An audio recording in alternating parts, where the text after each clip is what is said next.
Hi guys! For today's video ay meron na nga akong intro na bumababa ako sa hagdan. Grabe, apakagaya-gaya. Tatakbo pa naman pataas. Para lang makapag-video nung nababa sa hagdan na yun. So guys, dumaan nga po pala sila mama sa dali. Kaya yun guys, tuwang-tuwa na naman ako. So syempre guys, kinuha ko na agad. Tapos tinignan ko lahat ng binili nila. At syempre guys, dahil ako na din naman ang kumuha. Ako na din na nag-unbox ng mga binili nila.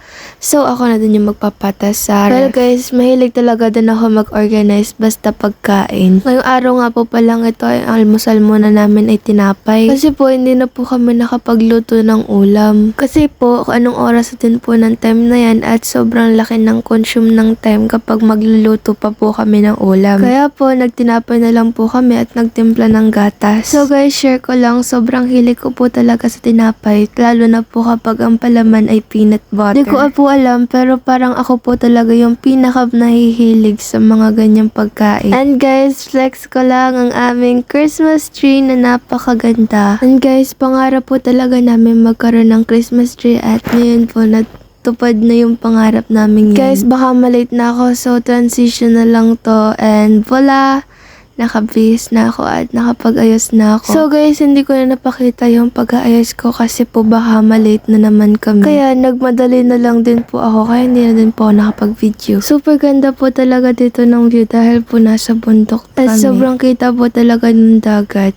Maya-maya lang guys, ay nakarating din po pala kami sa church. Siyempre guys, nagmamadali na din ako yan kasi maya-maya lang din mag-start na din yung aming morning service.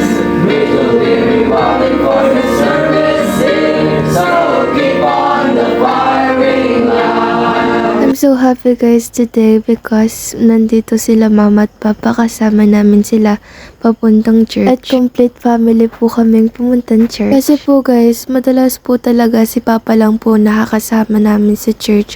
Kahit po hindi ko po napapakita, pero kasama po talaga namin si papa. Kasi po si mama po ay may trabaho po talaga.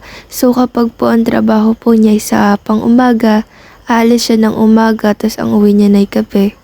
Kaya po, hindi po talaga siya nakakasama sa panambahan minsan. Kaya po talaga very thankful ako kasi po kahit po super busy na ng mga magulang ko is lalaan pa rin sila ng time para makasamba kami ng sama-sama. Isa din po guys sa pinagpapasalamat ko ay sila po talaga yung nag-aakay sa amin ng magkapatid para makapagpatuloy kami sa paglilingkod sa Panginoon. Mula pagpabata hanggang ngayon ay dinadala pa rin nila kami sa Panginoon kasi gusto nilang malit kami sa tama at lumakad ng naaayon sa gusto ng Panginoon at lumaki ng may takot sa Kanya. At pagkatapos naman po ng aming panambahan, as usual ay nagkakwentuhan o nagkakamustahan kami. So guys, this is the time na nagkakamustahan ang kami ng bawat isa sa mga pinagdadaanan namin o kung anong mga nangyari nung mga nakaraang araw. And guys, I'm very blessed and very thankful for having them in my life guys. At guys, isa sa pinakamasaya na